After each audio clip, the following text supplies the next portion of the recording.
Is it on? Because it looks like it's pointing over my Paul Smith shoulder. I'm not one. Oh, welcome to Wednesday at 1.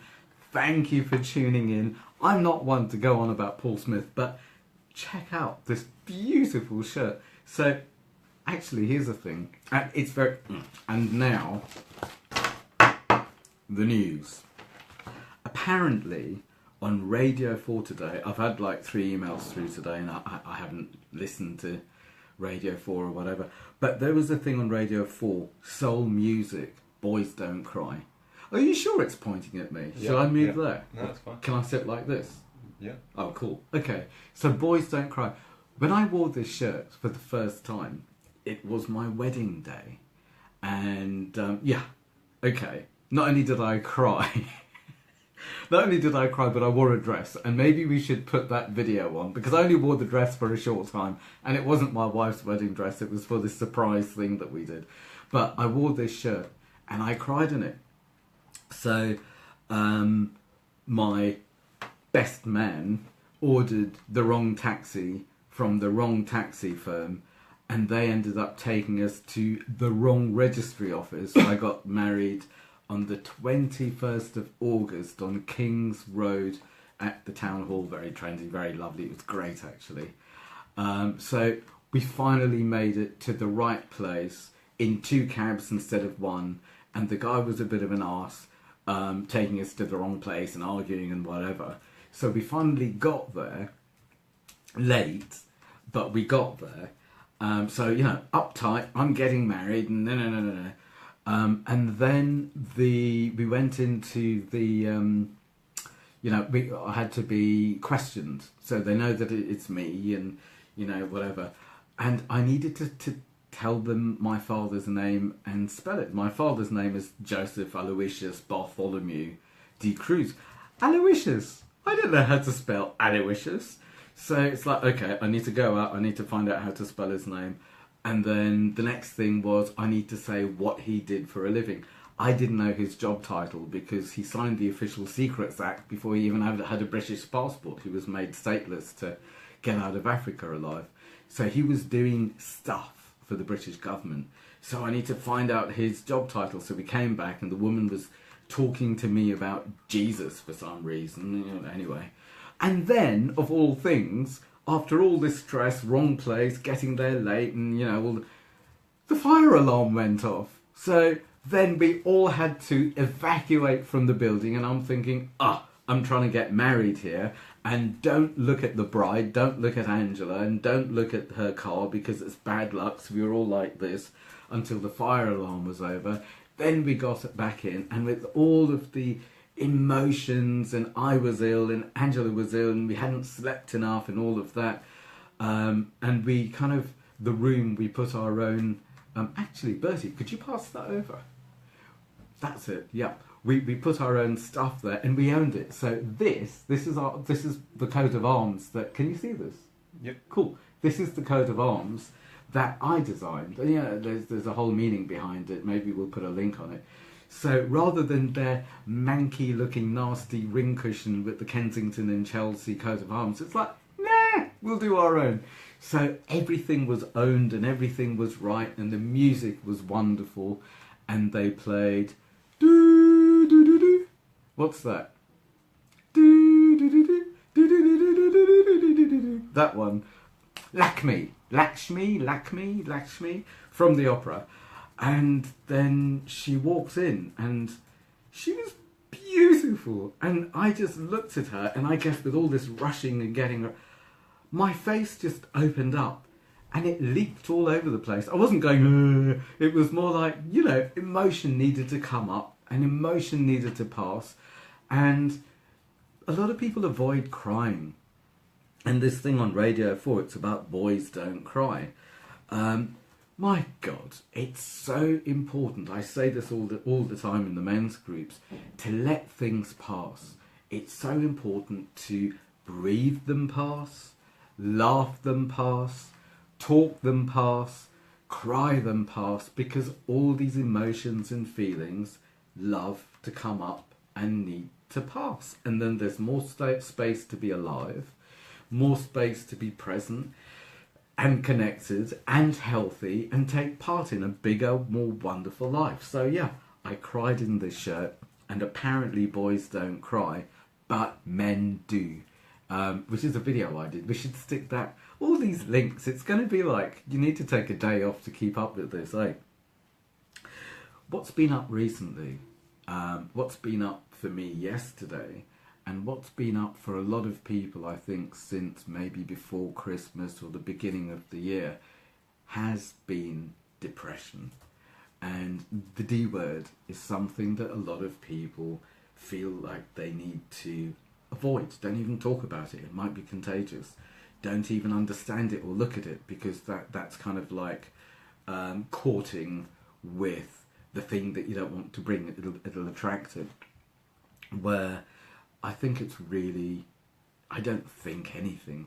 For me, it's normal for emotion, for depression to come and depression to pass.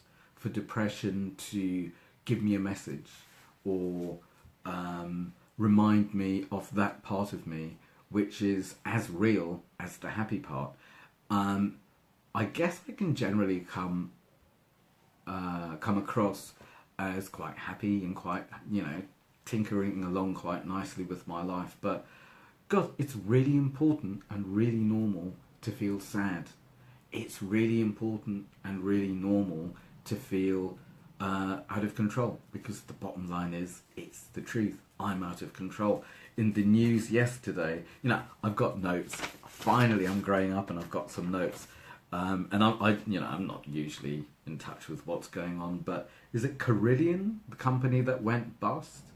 So God knows what this is going to mean for people, because people will feel, okay, so I've got a job, I've got a pension, I've got a good contract with this big company, I'm safe, everything's okay. And so much of this is about safety. And suddenly there are a lot of people, it's like, I'm, what's an alternative to the F word? Stuffed. I'm stuffed. How am I going to deal with this? And yesterday I woke up and I felt a bit coldy and run down and ill and whatever. And I felt scared. I felt nobody loves me, or I felt I'm going to go homeless. I haven't had this homeless fear for a long time. I'm going to stuff up somehow. I'm going to embarrass myself. And, I know that when I can think down this spiral, my suicidal thoughts can come up of, this hurts so much. Oh, when I die, at least all this anxiety will be over. And so it goes on. But emotions need to come up and emotions need to pass. Fear needs to come up and fear needs to pass. There's been a lot of talk recently at the Men Facilitate training. We talked about exactly how much money I earn from the men's groups, the costs, the training, the supervision, and the cost of my supervision, because I see a therapist to debrief. So I'm good for myself, my clients, and the people in the men's groups. But it felt so good to talk about money. And a lot of us talked about money. In the open groups recently, I think it was 2 in a row, people talked about money, whether they're wealthy or they're poor. And rather than it being about, I'm a millionaire and therefore I'm fine, it was, I'm a millionaire and therefore I'm scared of losing it. I don't know if I'll earn it again. I inherited it. I don't even feel it's mine. And I'm scared that people will like me for my money. I feel like maybe I'm owned by my money, or I'm owned by my fear of not getting my inheritance, because I keep getting Battersea dogs home thrown at me, so if I don't toe the line, then the dogs are going to get it. And so it goes on. And what we realise, what's very clear, is it's not about the money. It's about the relationship to money. It's not about safety, because I can pretend to be in control. And I can pretend that I know why people are angry at me, or why things are going right, or why things are...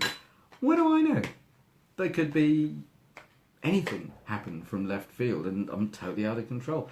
But to pretend to be in control can be a survival thing. To be busy, to be tinkering, can be, and it has been for me, a survival thing. Keep busy. not be available to my emotions, not be available for intimacy, not be available for vulnerability.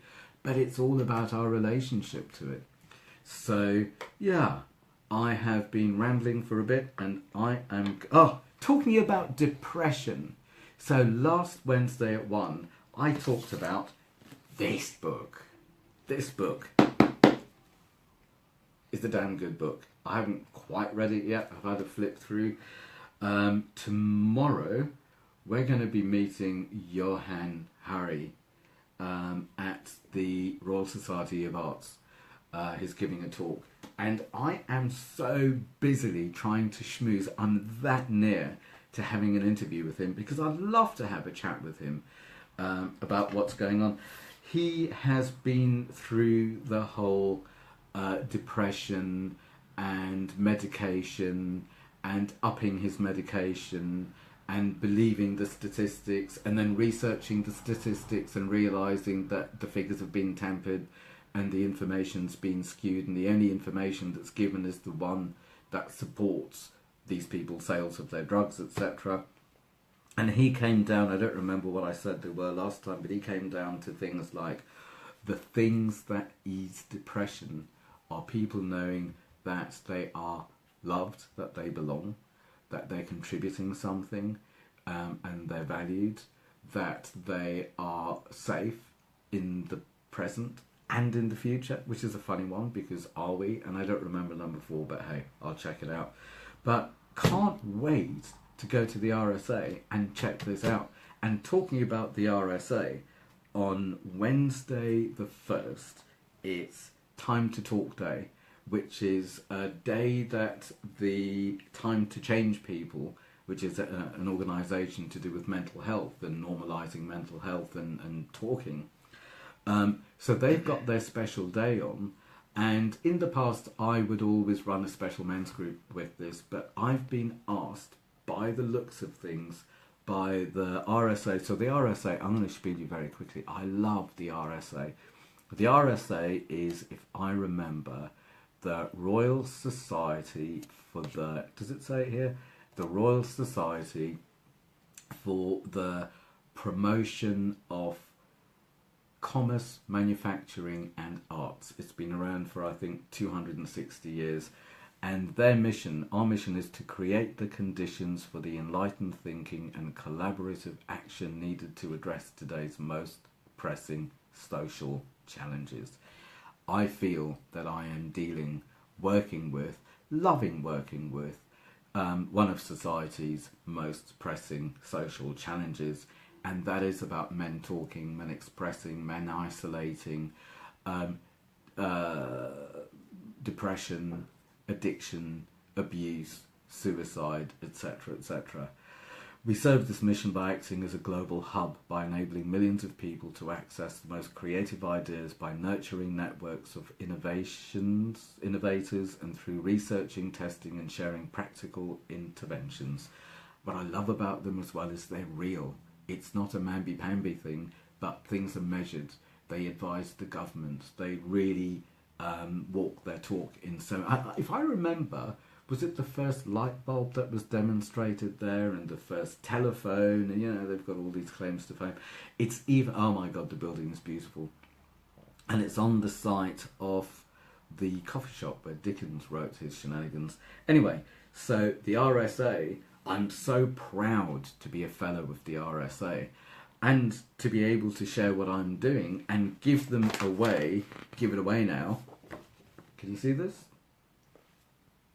These leaflets where you can basically ground rules on one side, checking around in a bit of spiel, where you can run your own men's group. But, you know, forget about that, where you can follow this and have open, honest, very clear, very simple conversations and change your life.